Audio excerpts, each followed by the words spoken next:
둔두개 둔두개 둔두개 둔두개 빙글 빙글 돌아가면 조명 춥시다. Beynimde dönüyor bu lanet şarkı, susmuyor bir türlü. Bu hafta size Squid Game'in 3. sezonuyla alakalı birbirinden değişik teorileri anlatacağım video ile geldim. Heyecanlı bir başlangıç yaptılar ama yeter daha 3'te de görmeyelim bir zahmet. Muazzam bir diziydi Lost. Hala onun kadar heyecanlı izleyebildiğim bir dizi olmadı. Ama bence çok güzel olabilir. Güzel bir teori, ben bunu çok sevdim. Yaşanırsa da büyük bir heyecanla izlerim. Bak çok tatlı detaylar var. Bence bu Asker 11 birçok kişinin unuttuğu bir karakter. Esas 3. sezonda ortalığı dağıtacakmış gibi geliyor bana. Ve hatta o yeşil ışık kırmızı ışık şarkısı var ya, Mugunga kochi piyosumnida. Kadın diyor ki ben ölürsem sorun değil de sen ölürsen benim yaşamak için hiçbir sebebim kalmayacak. 2. sezonun sonunda oyunun doğasına çok aykırı bir şey yaşandı. Bu bence çok mantıklı bir teori. Çünkü zaten ilk sezonda bunun sinyalini verdiler.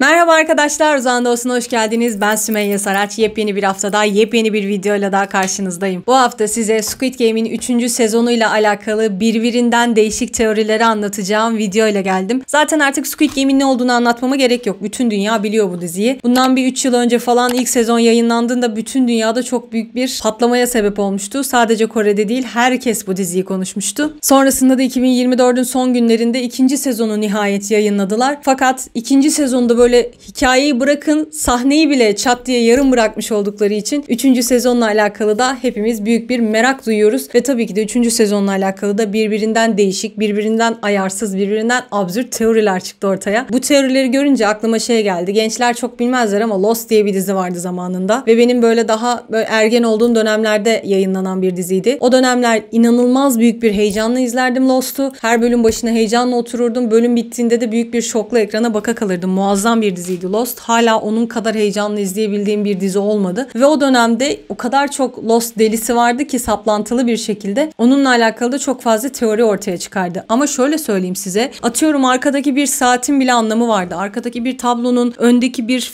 dosyanın, bir figürün, herhangi bir şeyin, her şeyin bir anlamı vardı. Ve hepsine böyle şu şundanmış, bu bundanmış diye açıklama yaparlardı. O yüzden o teorileri okumaktan çok büyük keyif alırdım. Çünkü ben kaçırırdım genelde. Ve böyle bunun teorilerini de görüp kafa yorunca insanlar direkt o Lost günlerine gittim. Çok hoşuma gitti. Ben de tabii ki de bir Kore dizisi sever olarak Squid Game'in 3. sezonuyla alakalı çıkan bu teorilerden bahsetmek istedim bu videoda. Hem onların teorilerini anlatacağım. Sonrasında da benim mantıklı bulduğum veya bulmadığım kısımlar var. Onlardan bahsedeceğim. Videoya geçmeden önce bir uyarı yapmak zorundayım. Eğer 1 ve 2. sezonu izlemediyseniz lütfen bu videoyu da izlemeyin. Çünkü haliyle 3. sezonla alakalı teorileri anlatacağım için büyük spoilerlar vereceğim. O yüzden bu videoyu izleyebilmeniz için diziyi izlemiş olmanız gerekiyor. Veyahut izlemesem de olur, önemli değil deyip de izleyebilirsiniz. Orasını bilemem ama eğer izlemek istiyorsanız ve spoiler yemek istemiyorsanız baştan söylüyorum. Bu durumdaysanız lütfen bu videoyu şu an kapatın. Çünkü ben teorilere geçiyorum. İlk teori bana da mantıklı gelenlerden. Gi-hun ve diğer oyuncular oyunlara devam etmek zorunda kalacak. Bunun sebebi olarak da şunu söylemişler. 2. sezonun sonunda oyuncular gitmek isteyenler veya kalmak isteyenler olarak zaten ikiye ayrılmışlardı. Ve hatta 2'nin son bölümünde askerler içeri girdiğinde oyuncular onlarla büyük bir çatışma yaşadılar. Bir şekilde bir isyan başlattılar. Ellerinden silahları aldılar ve baya yönetmeye, en tepeye çıkmaya çalıştılar. Savaşları, çabaları buydu. Ve geride kalanlar haliyle oyundan ayrılmak istemeyenler de onların isyan başlatmak gibi bir derdi olmadığı için bulaşmadılar da onların savaşına. Ve diyorlar ki o süreçte, onların yukarıya çıkma sürecinde çok fazla oyundan ayrılmak isteyen insan hayatını kaybetmiş olduğu için, geriye de oyuna devam etmek isteyen insanlar kalmış olduğu için bir oylama daha yapılacak ve o oylama sonrasında da diğer taraf çoğunluk olduğu için oyuna devam etmek zorunda kalacak demişler. Bu bana mantıklı geldi çünkü bir şekilde 3. sezonda da bence oyunları görmemiz gerekecek ki 2. sezonun son görselinde de zaten oyunlarla alakalı küçük bir spoiler vermişlerdi. O yüzden yüksek ihtimal bu yaşanacak bir olay, bana da çok mantıklı geliyor. Geçiyorum bir diğerine. Song Gi-hun bir sonraki frontman olacak. Bu saçma bulduğum bir teori. Diyorlar ki işte Song Gi-hun, yani oyuncu 456, aslında evet amacı bütün insanları oradan zarar görmeden devriyelerden kurtarmaktı ama 3. sezonda fikri değişebilir diyorlar. Ve birden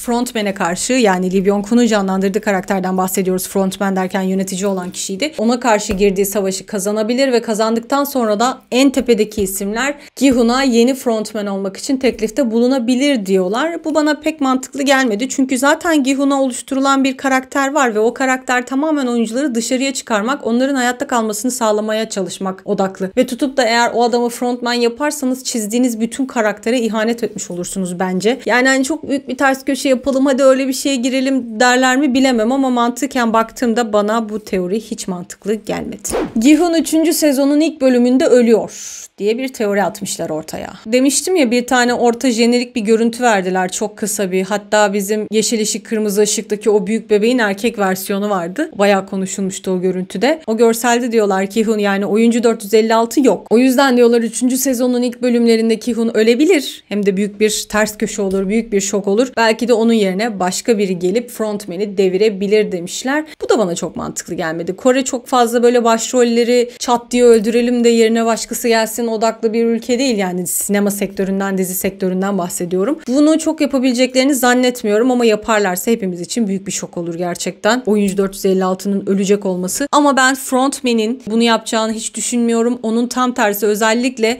sonuna kadar 456'yı götüreceğini ve onun yine acı çekişini izleyeceğini düşünüyorum. Öyle de bir psikopat kendisi. Geçiyorum bir diğer teoriye. Bak bu çok güzel bir teori. Final oyunu Ki-hun ve frontman arasındaki insan satrancı olacak demişler. Güzel, çok heyecanlı. Squid Game'in hayranları 2. sezondaki yurdun duvarlarında 2 yeni oyun gösterildiğini belirtiyorlar. Bunlardan biri oyuncuların tutunmalarını kaybetmeleri durumunda ölüme düştükleri maymun barları gibi görünüyor. Diğeri ise satranç taşlarını oyuncuların oluşturduğu bir satranç tahtasını tasvir ediyormuş. Tahtanın her iki tarafındaki şahın Ki-hun ve frontman arasında bir güç savaşı olması mantıklı. Çok mantıklı. Ki-hun daha fazla insanın ölmesini engellemek için elinden geleni yaparken insanları gerçek piyonlar olarak kullanmaya zorlanacak demişler. Sonuçta kendinizi koruyabilmeniz için birkaç taşı kaybetmeniz gereken bir oyundur satranç. Ayrıca Ki-hun'un işe alım görevlisiyle Rus ruleti oynadığı bir oyunda piyon oldukları ima edilmişti demiş. İşe alım görevlisi dediği de Gongyo. Otelde böyle birbirlerine silah dayadıkları, daha doğrusu Rus ruleti oynadıkları bir sahne vardı ya, sonunda Gongyo çat diye vuruvermişti kendine. Bunlar hep spoiler, inşallah yemiyorsunuzdur izlemediyseniz. Ondan sebep orada da diyor bir piyon olduklarını belirtiyorlardı. O yüzden diyor son oyun öyle olacak ama bence çok güzel olabilir. Güzel bir teori, ben bunu çok sevdim. Yaşanırsa da büyük bir heyecanla izlerim. Satrancı her ne kadar çok bilmiyor olsam da.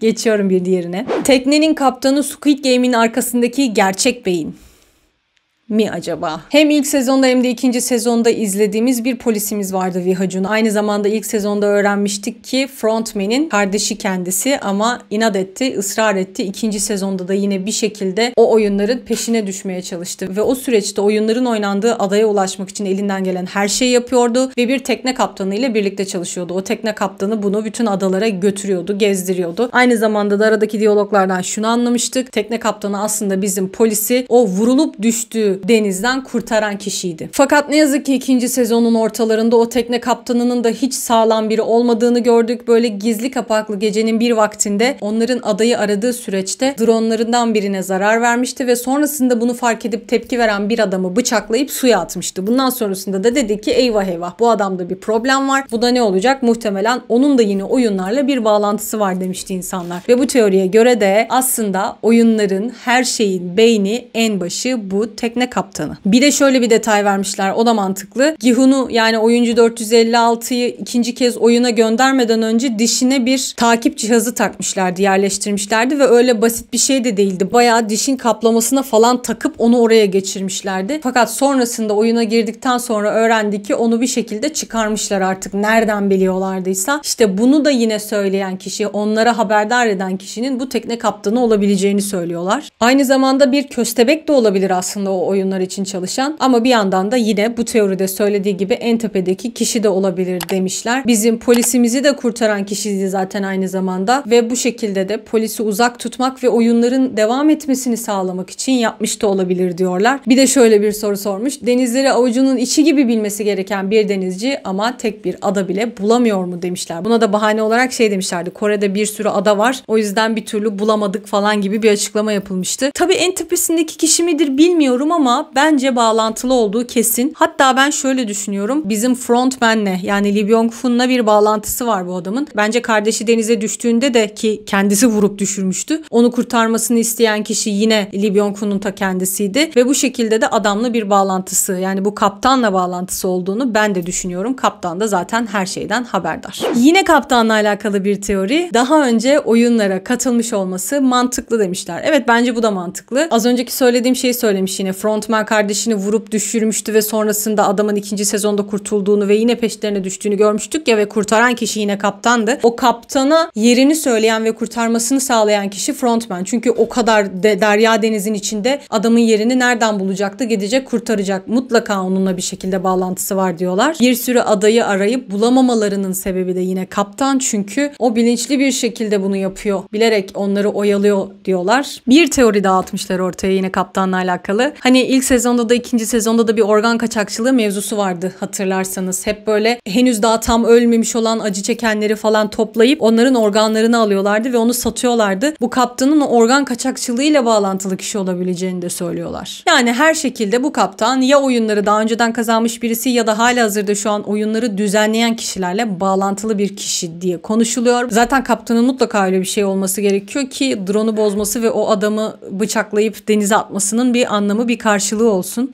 Bak çok tatlı detaylar var. 1. sezonda bizim polis içeriye girip oraları araştırdığında bir yer bulmuştu. Hani orada da bütün oyunla alakalı bilgilerin yer aldığı bir arşiv odası vardı. O arşiv odasını araştırdığında 1990 şampiyonunun Park Pilsam adında bir adam olduğunu görüyor. Ve bu arada kaptanın da soyadı Park. Kaptan Park.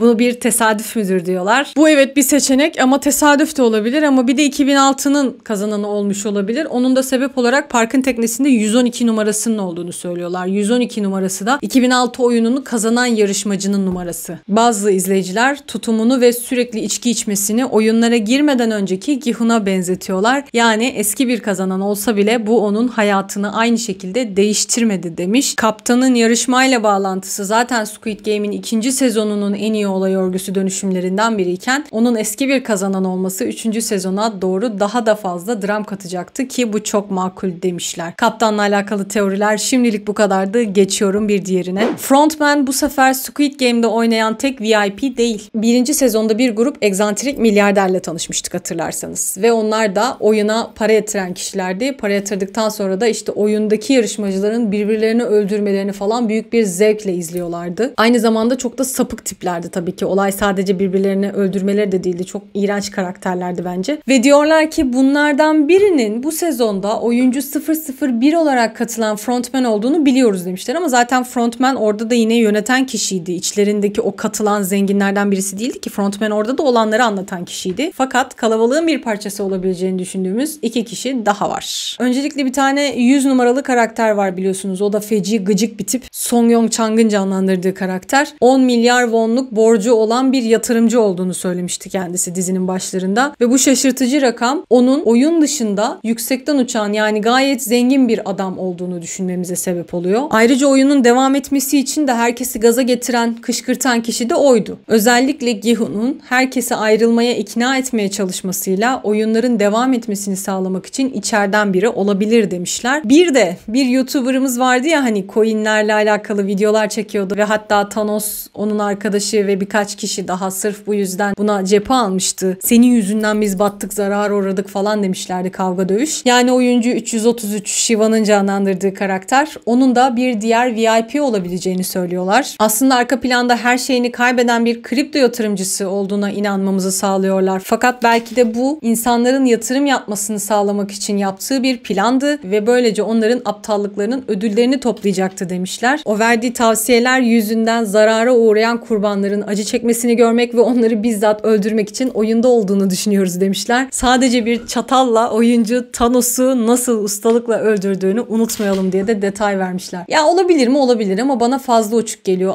Diğer adamı bilemeyeceğim. O adam olabilir belki ama Shivan zannetmiyorum. Ha olursa güzel bir ters köşe olur. Bilemiyorum. Enteresan bir teori. Hatta bu VIP olabileceğini söyledikleri kişilere şey de katmışlar. O anne oğul katılan bir ikili vardı ya. Onun anne karakterinin de VIP olabileceğini söylüyorlar. O birazcık küçük geldi bana tabii ama işte şey diyorlar. Onun yanında durduğu, onun sevdiği herkes hala yaşıyor falan diye. Güzel ters köşeler olur ama öyle olursa. Bence hiç beklemediğimiz biri de çıkabilir. Alakasız. Bakalım göreceğiz. Squid Game hükümetin toplumu temizlemek için yaptığı bir oyundur.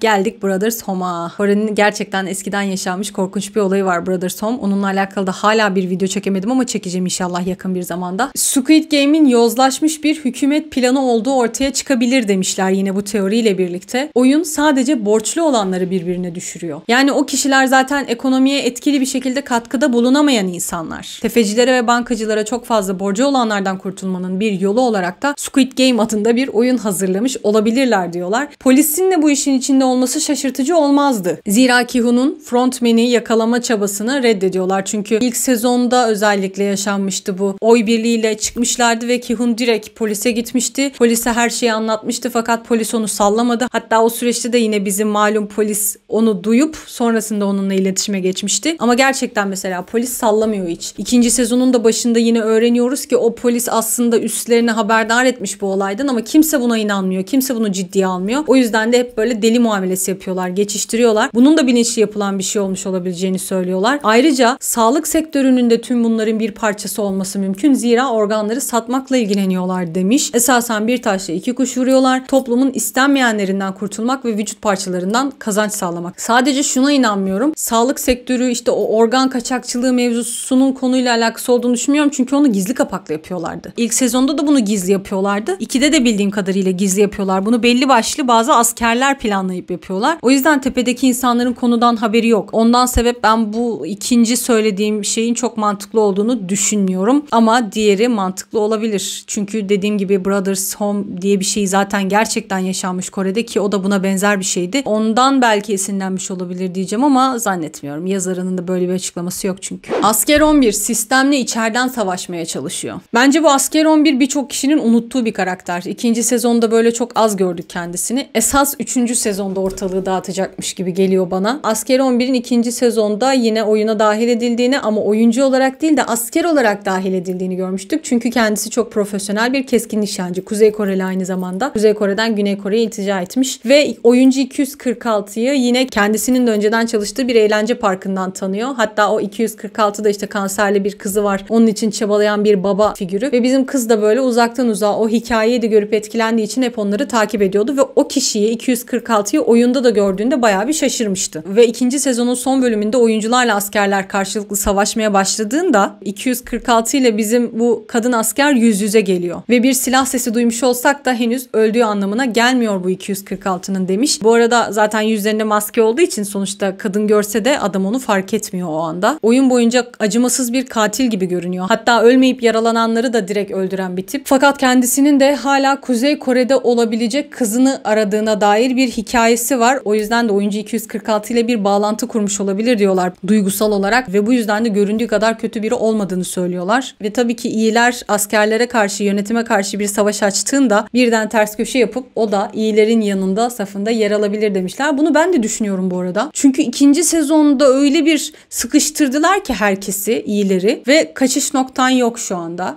Ve aklıma gelen tek kişi var, o da bu asker. Bir ihtimal son anda belki her şeyi değiştirip o da savaş açmaya başlayabilir diğer askerlere. Veyahut yine ilk teoride söylediğim gibi oyunlara devam ederler ve belki son bölümde bir şey yapar. Ama bu askerin eninde sonunda iyilerin tarafına geçip diğer tarafa saldıracağı zaten belli bir şey. Çünkü askerlerle de bayağı bir çatışmıştı. Hatta yüzünü falan çizmişlerdi saçma sapan. Onun da bence acısını bir şekilde çıkaracaktır. Bu komik bir teori. Bir sonraki kazanan oyuncu 222'nin doğmamış bebeği olacak.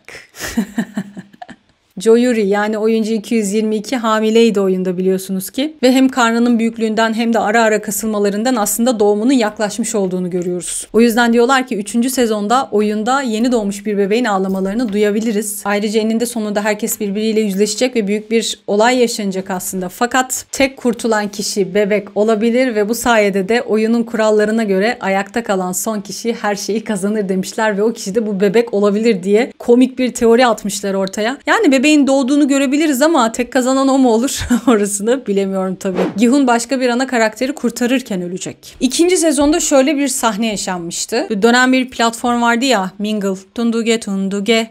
Tunduge tunduge Pingıl pingıl 돌아가며 조명 줍시다. Beynimde dönüyor bu lanet şarkı, susmuyor bir türlü. Neyse, bu oyun sırasında o şaman olan deli kadını kurtardıkları, onu da odaya aldıkları bir an vardı hatırlarsanız. O sırada bu şaman kadın bizim hamile kıza bakıp hamile olduğunu fark ediyor. Sonrasında Gi-hun'a dönüyor ve onun bu kadar uzun süre hayatta kalmayı başarmasının bir nedeni olduğunu iddia ederek bir kehanette bulunuyor. Yerine getirmesi gereken bir amacı olduğunu söylüyor. Diyorlar ki bu da Gi-hun'un o hamile kızı kurtarırken öleceği anlamına geliyor. Çünkü diyorlar ilk sezonda en yakın arkadaşı vardı ya, hatta sonrasında burasına böyle bıçağı saplayıp ölmüştü kalamar oyununda. Cho Sang-woo'yu ikinci sezonda da yine yakın arkadaşı olan Jong Bae'yi koruyamadığı için kendini suçlu hissediyor. O yüzden de bu hamile kızın kurtulması için kendini feda edecek diye bir teori atmışlar ortaya. Bilemiyorum, bu da enteresan bir teori. Hakkında çok yorum yapamadım. Geçiyorum. Kırmızı ışık yeşil ışık oyunu daha ölümcül olacak. Squid Game'in ikinci sezonunun jenerik sonrası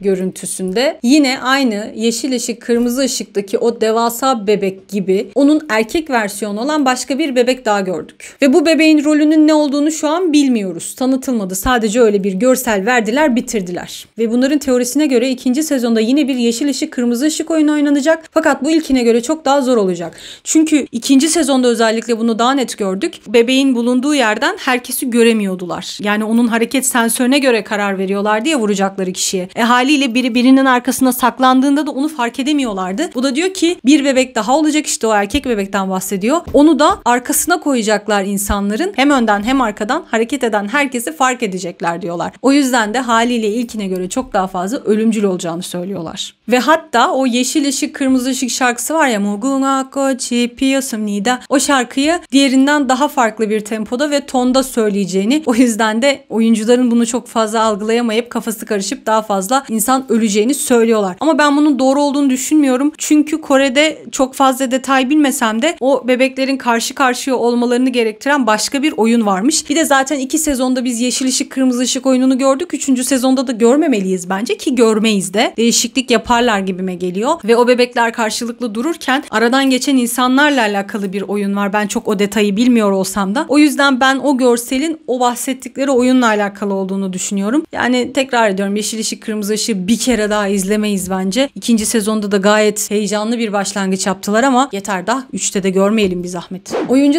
007 annesini kurtarırken ölecek. Bildiğiniz üzere 2. sezonda bir anne oğul ikilimiz var. Adam borçları yüzünden katılıyor. Anne de aynı şekilde oğluna yardım edebilmek için oyuna dahil oluyor ve bayağı da oyunda birlikte oynuyorlar ve bir yerde arada oylama yapıldığında ve oyunu bitirmek istediklerinde 007 bir oyun daha oynamak istediğini, çünkü borcunu başka türlü kapatamayacağını söyleyerek oyuna devam etme yönünde kullanıyor seçimini. Anne de tam tersi ayrılmak istediğini söylüyordu ama oğlu öyle yapınca ve birkaç kişinin de yüzünden ne yazık ki oyuna devam etmek zorunda kalıyorlar. Neredeyse Mingle oyununda da o adamı birilerinin alıp götürmesi yüzünden anne yalnız kaldığı için anne neredeyse ölüyordu. Yine anneyi de son anda Gi-hun'la frontman kurtarıyor. Diyorlar ki ilk sezonda Gi-hun oyuncu 456, annesi çok hastaydı, ameliyat ettirmek istiyordu ama bir türlü parasızlıktan dolayı yapamıyordu. Sırf para kazanıp anneyi ameliyat ettirebilmek için oyunlara katılmıştı. Ama ne yazık ki oyunu kazanıp çıktığında annesinin evde ölmüş olduğunu görüyordu. Ve zaten ilk sezonda böyle bir olay yaşandı. 2. sezonda da bu adamla annesinin arasındaki ilişkide anne yine adam için ölürse ve kendini feda ederse bu sefer hikaye tekrara düşmüş olacak. O yüzden de tam tersi olacak ve çocuk annesi için hayatını kaybedecek diyorlar. 2. sezonda şöyle bir sahne var. Kadın diyor ki ben ölürsem sorun değil de sen ölürsen benim yaşamak için hiçbir sebebim kalmayacak. O yüzden diyor oğlunun ölümü kadın için çok daha acı verici bir şey olacak. Fakat o hamile kız vardı ya, onunla da çok ilgileniyordu zaten bu kadın. Onun vaftiz annesi olacak bu kadın. O yüzden de onların sayesinde yine de yaşamak için yeni bir sebep bulacak kendine diyorlar. Böyle bir acı son yazmışlar bu kadın için. Bilemedim. Olabilir, olmayabilir. Yine tam tersi belki kadın oğlu için ölebilir ama şöyle pis bir şey olur orada. Oyuna devam etmelerini sağlayan kişi adamdı. Dediğim gibi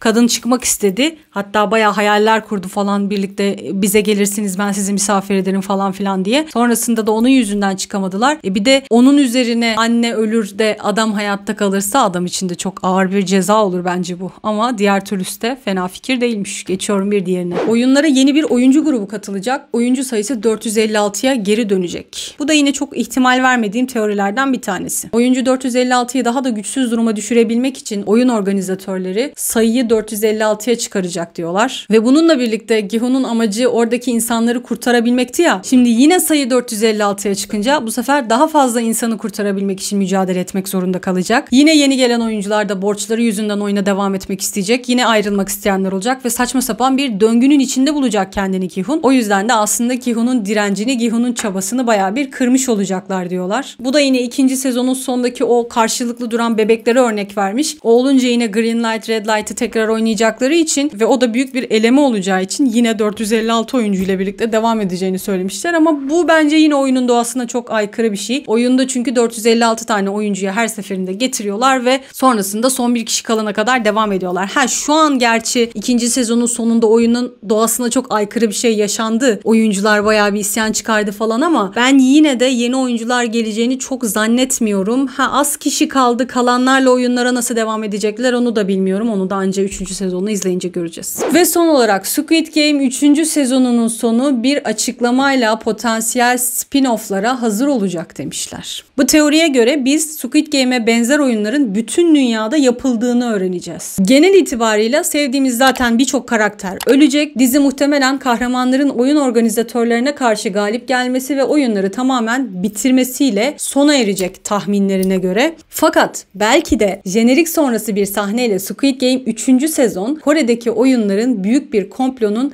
sadece yüzeyi olduğunu ortaya çıkarabilir. Dünyanın birçok yerinde benzer oyunların olduğunu doğrulayabilir ve birçok potansiyel spin-off'lar için, yan ürünler için yol açabilir demişler. Bu bence çok mantıklı bir teori. Çünkü zaten ilk sezonda bunun sinyalini verdiler. Yani sonrasında bunu görür müyüz? Spin-off'ları, yan ürünleri olur mu? Hiçbir fikrim yok. Ama ilk sezonda hatırlıyorsanız o zengin sapık herifler mekana geldiklerinde hatta merdivenden inerlerken frontman'le yaptıkları bir konuşma vardı. Orada bir tanesi şunu söyledi frontman'e. Bu serideki oyunlar çok iyiydi. Hatta Kore'deki en iyisiydi gibi bir cümle kuruyor. Yani Kore'deki en iyisiydi demek ne demek? Farklı ülkelerde de var ama en iyisini siz yapıyorsunuz gibi bir anlamı var. O yüzden ilk sezondaki o diyalogtan kaynaklı bunun zaten bütün dünyada yapılan bir şey olduğunu tahmin edebiliyorsunuz. Ki bununla ilgili bir teori daha var. Onu almadım buraya ama ikinci sezonda yine böyle bir çember vardı. Onun etrafında döne döne oynadıkları bir oyun vardı hatırlarsanız ve orada sağda solda ülke bayrakları vardı. İşte o bayrakların da yine oyunun oynadığı ülkelerle alakalı olabileceğini söylüyorlar. İçinde Türk bayrağı da vardı bu arada. Ve o yüzden de Squid Game'in sadece Kore ile sınırlı olmadığının sinyallerini öyle vermişlerdi. O yüzden bana da çok mantıklı geldi bu teori haliyle. Yazı olarak aldığım, listelediğim teoriler bunlardı ama ara ara görüp denk geldiğim bir teori daha var. Onu da söyleyeceğim. Çok da hoşuma gitmişti benim gördüğümde. İlk sezonda da Sebyok, Kuzey Koreli'yi de hatırlarsanız o da erkek kardeşiyle Güney Kore'ye gelmişler. Annesini de buraya getirmeye çalışıyordu. Bu sezonda da asker 11 dedikleri hatun da Kuzey Koreli. O da işte çocuğu var Kuzey Kore'de, onu almak istiyor falan filan gibi bir hikayesi var. Diyorlar ki Sebyok'la bu kız kardeş olabilir. Ya kız kardeşi olabilir, evet, mantıklı baktığınızda ama bir yandan da sadece erkek kardeşim burada, annemi getirmek istiyorum buraya diyordu. O zaman niye kız kardeşinden bahsetmedi? Eğer öyle bir şey olsaydı çok yüksek bir ihtimal o ikisi kardeş çıkabilirdi. Kardeş olmasalar bile belki bir bağlantıları çıkabilir bir şekilde. Hatta o asker de yine Sebyok'la alakalı bir şeyler bulabilmek için belki oyuna dahil olmuş olabilir. Ondan da çünkü ihtimal olarak bahsetmişlerdi. Ama güzel bir detay olur o ikisinin bağlantısı çıkarsa. Böylece artı bir teori daha vardı. Onu da es geçmemiş olayım dedim. Ve bu şekilde de Squid Game'in 3. sezon teorilerinin sonuna geldim. Benim bulduklarım bunlardı. Sizin de duyduklarınız, hoşunuza giden veya yahu ne alakası var dediğiniz teoriler varsa onları da lütfen alt kısımda, yorumlar kısmında benimle paylaşın. Beni izlediğiniz için teşekkür ediyorum. Videoyu beğendiyseniz alt kısmından beğeni tıklamayı, kanala hala abone değilseniz abone olmayı lütfen unutmayın. Hype puanı vermeyi de unutmazsanız çok sevinirim ki bu sayede, o hype puanları sayesinde de gerçekten hem takipçilerim hem izlenmelerim artmış durumda. Çok teşekkür ediyorum her birinize. Videoyu izlediğiniz için teşekkür ediyorum. Yepyeni haftalarda yepyeni videolarla görüşmek üzere. Hoşçakalın.